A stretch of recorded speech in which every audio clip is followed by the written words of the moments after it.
And I had different underwear on. Actually, it was part of the writing, and it was necessary to drop your pants, and it would stumble around and look funny, and people laughed, and I had some underwear on. It was part of the plot. Now, late one afternoon, just before the matinee, I came running in. I was late from something, whether I was doing. I ran in, I put my door in the room, and I got into my wardrobe, because I'm going to get on the stage, and I'm acting away, and I'm saying, and I realized, I'm coming to about 2 minutes before I have to drop my pants. And I'm hang on, and there's something funny, just a little different about my thing, and then I realized I didn't have my underwear on. Now I had a problem. I didn't have my underwear on, and I had to take my pants off in front of a large audience. So now I back up, and I say, oh, yeah, really? Get my underwear. So the stage manager says, wow, get my underwear, get my underwear. Oh, sorry, now I hear the guy backstage going. I hear him running backstage. He gets to my dressing room. I hear the door open. I hear, guy slams the door. I hear the guy say, I can't get in the dressing room. So what? Get my money. Take it in the dressing room. It just so happens that there was another guy who also had a Doberman, and he knew that many Dobermans are chicken-hearted.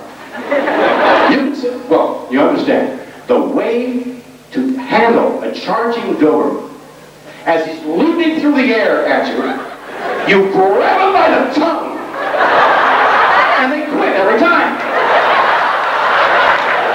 So this guy knew that certain Dobermans can be handled, and he knew that I needed my underwear. So the stage manager said, you go get it. So I hear a door open. I hear, down! And then I hear, and the guy slowly comes here, and I see him drawn and white sweating. And he's got my underwear. And I back off stage, still talking, slip my underwear on, get my pants back on, and get my pants off my pants, and get the big laugh. And that's why I breathe Dobermans.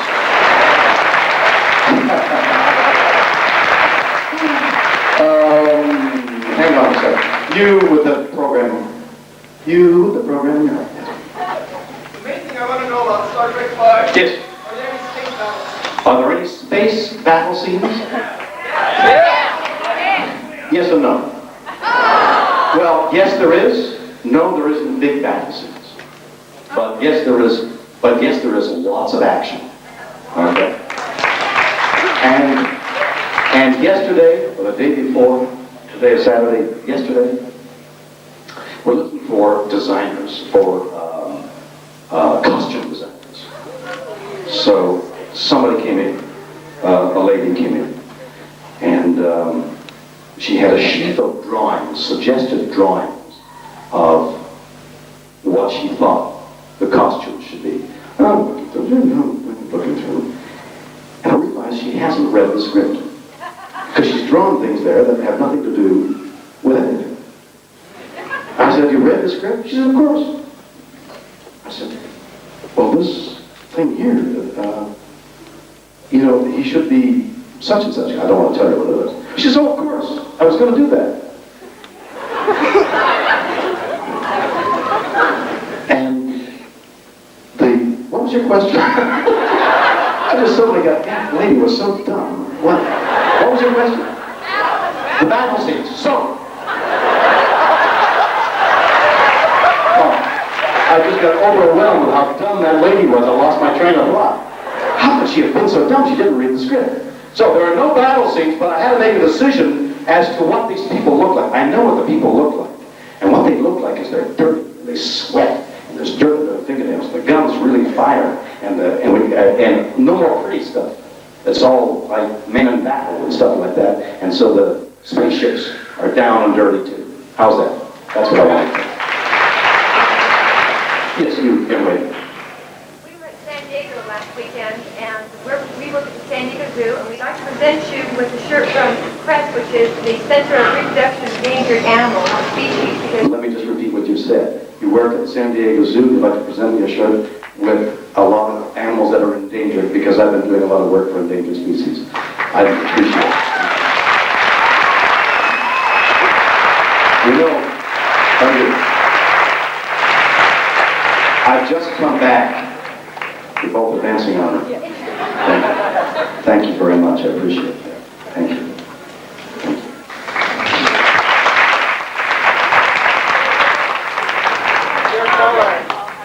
My coat. Chartreuse, yes. Isn't that beautiful? That's very right. Thank you. I've just come back. Hang on. I've got something interesting to tell you. As against what I've been telling you before. I've just come back doing 6 weeks on location for a 10-hour television series that will be called Voice of the Planet, which will be on in the winter, a year from this winter. There are crews out now all across the world shooting stuff on the planet. I mean, about the planet. They're on the planet. And the series its theme. I'm trying. There's a way of doing it, but I never learned how. Its theme is what we're doing, the pollution that human beings, that we're doing, what we're doing to the planet by means of pollution.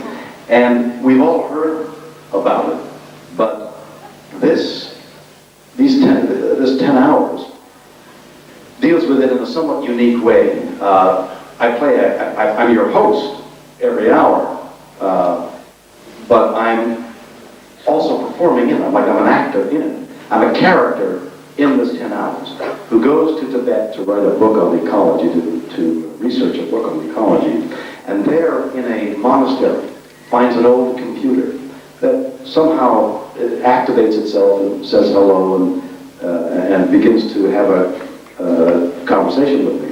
First of all, on the screen, and then I begin to hear it talking to me. It's a device we use, and I think it's a computer hacker, somebody who's broken into the computer and is able to talk to me on it. But it has such profound information that I begin to become intrigued. And over the hours, 4 or 5 hours, I think of this as a very informative person and worthwhile talking to. And I begin to have a fondness for that person who is so light and jocular, funny, as well as loving and informative. And then gradually I begin to realize it's Earth communicating with me.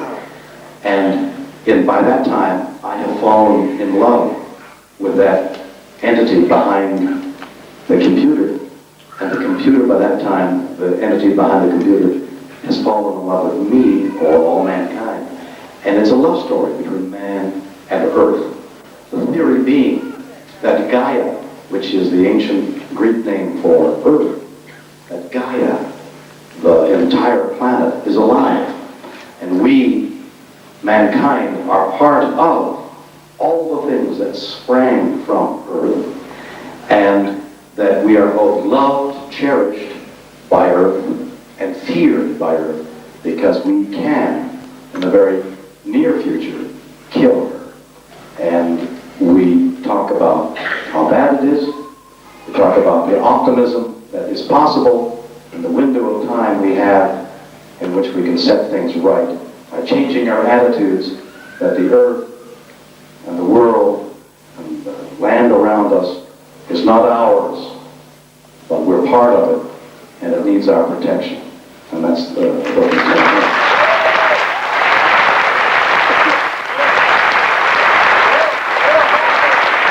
In the Star Trek uniform. Tell us about Leonard Nimoy's bicycle. Tell us about Leonard Nimoy's bicycle. You heard that story. I've forgotten it mostly. Leonard is competitive, you know. Leonard says, well, I'll get to the commissary before you get to the commissary, so I can get my meal. That kind of. So, but I'm competitive too.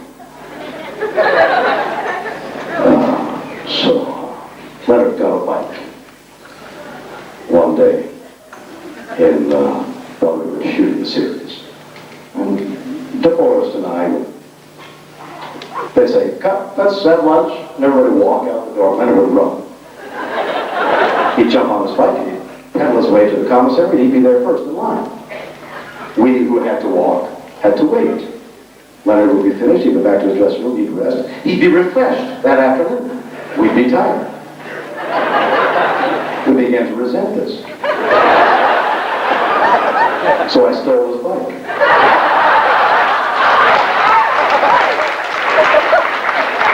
I took a chain, I wrapped the chain around the bike, I put the chain around the post, I chained the post and the bike together, I locked it, I threw away the key.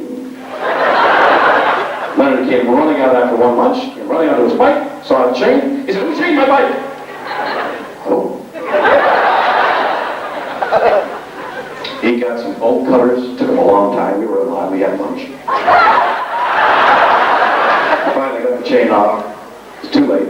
Commissary was closed, he went hungry.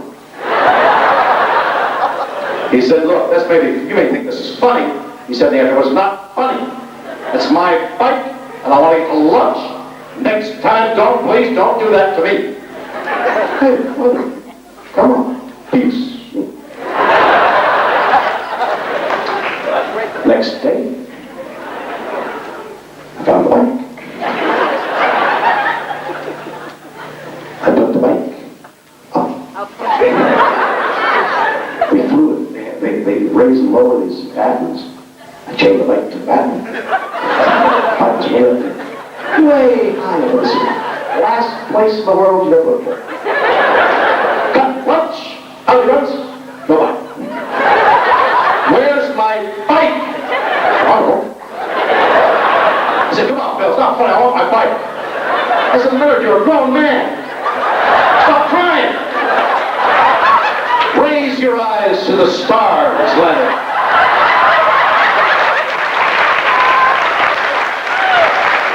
I think that's the way it is. You with the hat. Star Trek 4, you are promoted from admiral to captain. That clock is captain. How's that going to work in flying? Those you made captain. Okay. I was admiral, I became captain. He's a captain. What happens to him? Two captains. Let's go this way. He says, "Let's go this way." Can't have that, right? Steal his bike. Let's steal his bike.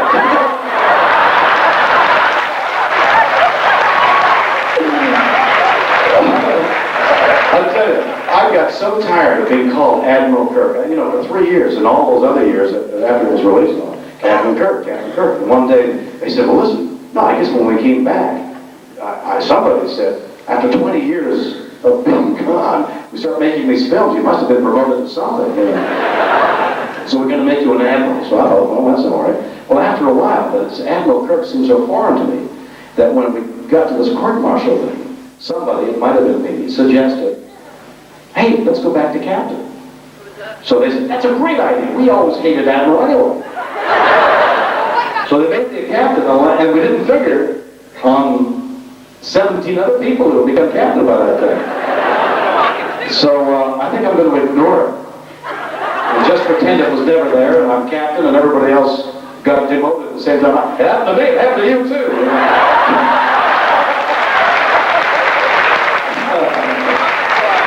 You in the white back there. Yes, glasses, white shirt. Looks like it. White shirt, glasses. I got dark hair. Okay, yes, you. No, not you. Him. Dramatic readings of the original Star Trek novel. Any dramatic readings of the original Star Trek novels? Original Star Trek novels is a oxymoron. The original is, I'm doing dramatic readings on the original. I mean, that is the original. Oh, I see. I don't even know what oxymoron means. No, I have not, and no, I don't think I will. Now, gentlemen stood up. Yes.